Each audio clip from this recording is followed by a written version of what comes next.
Welcome back to Join Our Town. I'm Dolly Velasquez, and with me is Pat Nichols, who is the president of the Edmond chapter of Parents Helping Parents. Today we're going to be talking about family, and in particular, parents helping parents with children with addictions. Pat, welcome to Join Our Town. Thank you so much for being here today.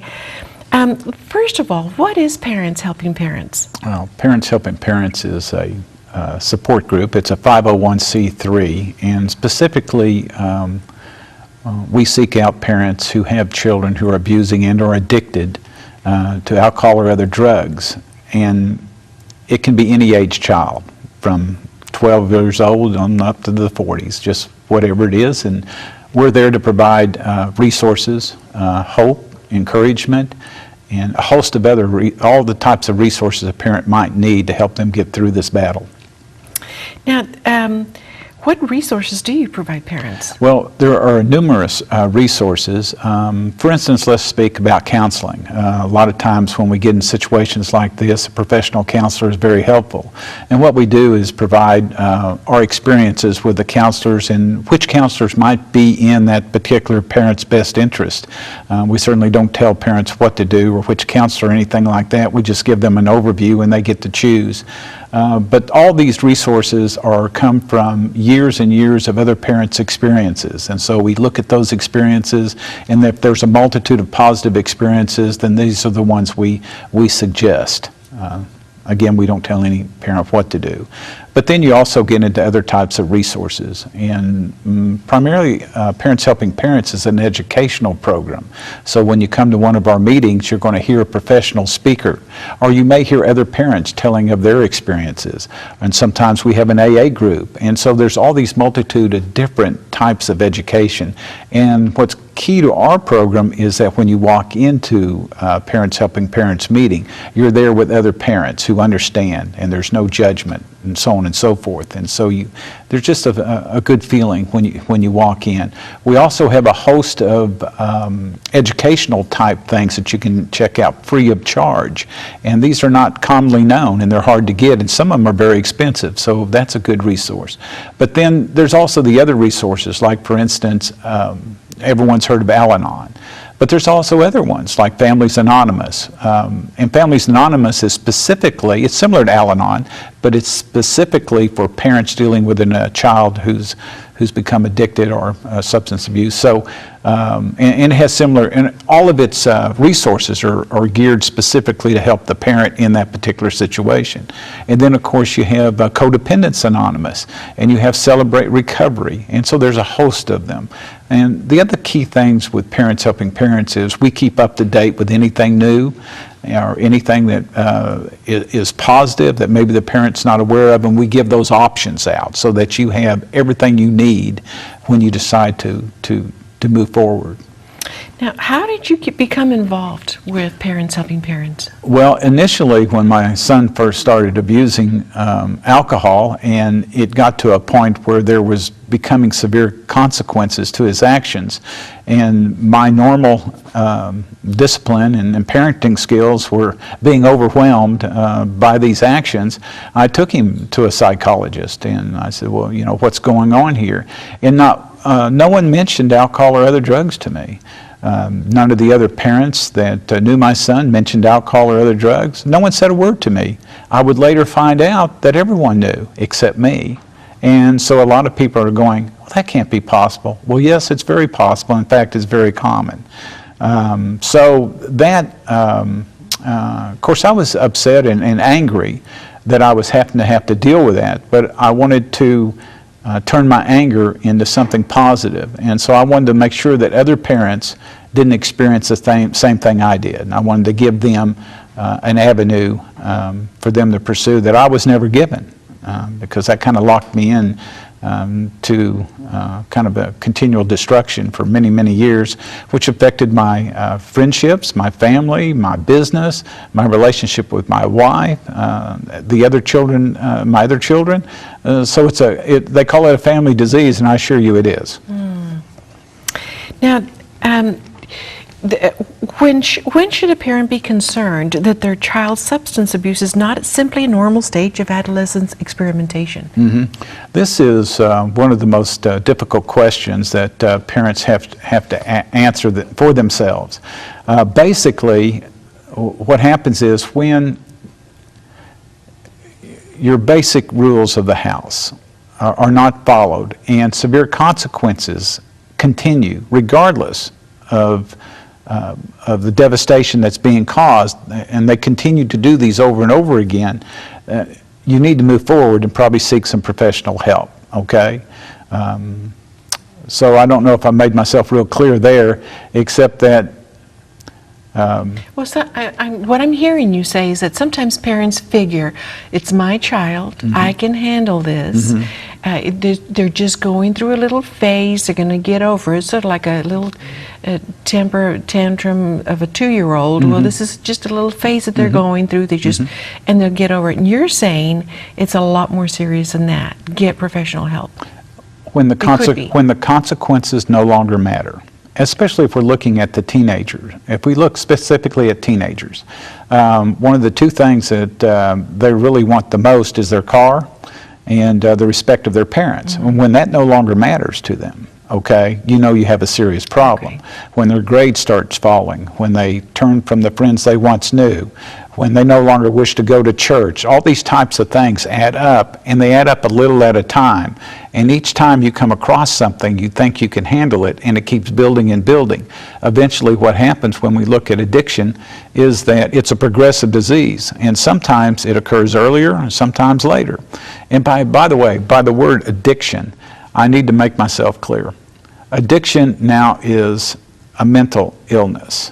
There's that point where the child crosses where he no longer has the ability to stop abusing his alcohol or drug of choice. He needs help, okay? And I can't specifically say when that moment is, but you come to realize it based on the consequences that occur over and over again, okay? So many children will go through similar incidences with alcohol and other drugs, okay?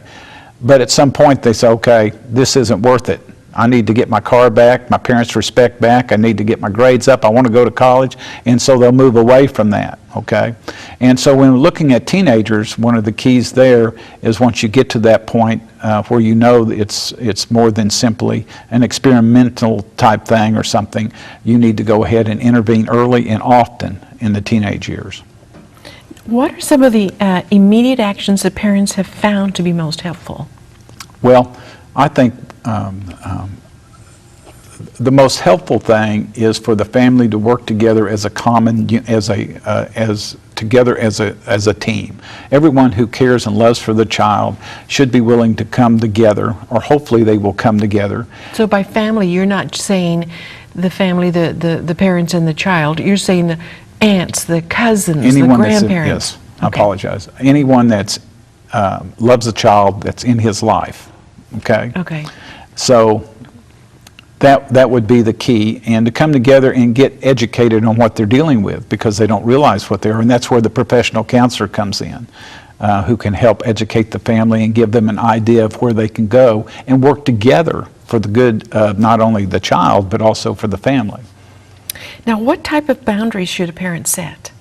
Well, the one key things to boundaries is boundaries are really to let everyone know where you, the parent, begin and end, okay? A lot of times a child, especially if he's become addicted, he's not going to really be too concerned about boundaries, although it'll look good at first to him and you, but eventually that won't be important to him. So the boundaries, to me, become important to you. That's where you begin and end, and everyone understands that. And so by that I mean, if you take, and it's helpful again to have professional care, because what is an appropriate boundary and what is not. So if you were to set a boundary, let's talk about teenagers. If you were to set a boundary for a teenager and say, look, I've seen you drinking, and so I'm taking the car away for 30 days.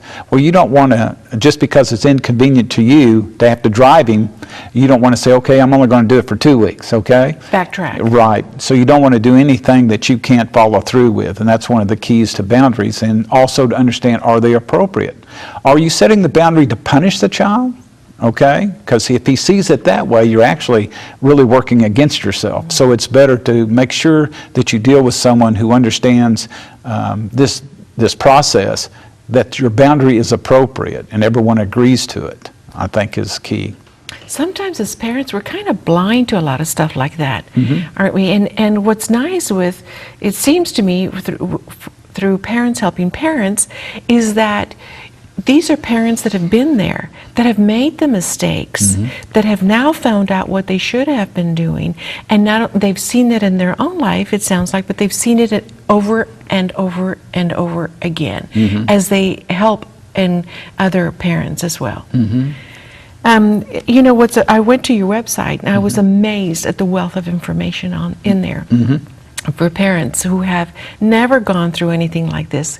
There was something in there that said, how can I tell if I'm suspicioning that there's something different with my child? What are those things that I can look and notice that there's something wrong with my child? And there was another, I don't know if you want to comment on that. No, go ahead if you have another. But there was another location on your website that mentioned if you're looking for drugs, where they are hidden. I was floored at the creativity of teens to be able to hide, you know, stuff from their parents in their own bedroom, in their own backyard. What's amazing, another thing was that I noticed that the music that your child is listening to from your website many times determines the type of drugs that they're doing, what substance they're abusing. If they're listening to rap, they're going to be, you know, abusing this. If they're listening to some other, they're going to abuse. More than likely, this is the drug that they're abusing. I was amazed just on your website. So I cannot imagine what it would be like to sit down or to speak to a parent like yourself that has been there and done that, and hopefully many of these have come out victorious, and that their children are doing better. Hopefully. Now, you hear, and you're saying, let me ask you, when should a parent seek professional help? I think, again, when the consequences no longer matter. Okay. And that's, again, with, you know, whether we're talking about teenagers or adult children, you know, when you see that the consequences no longer matter, you need to seek professional help. I hear a lot about interventions. Do they work? Yes, every intervention works. So I would imagine that Parents Helping Parents would be able to help. Oh, yes. We have interventionists that come in, and one of the reasons I need to briefly say that why every intervention works is simply because even if the child refuses the help that they're offered, which is only about 20% of the time, eventually they come back and say yes. So it almost works all the time, and I say it works all the time because the intervention is also for the family. And so if you look at that, then it works all the time. Pat, if you could, the website is what? ParentsHelpingParents.info. Thank you so much. This has been very informative, and thank you for joining us to Join Our Town. We'll see you next time.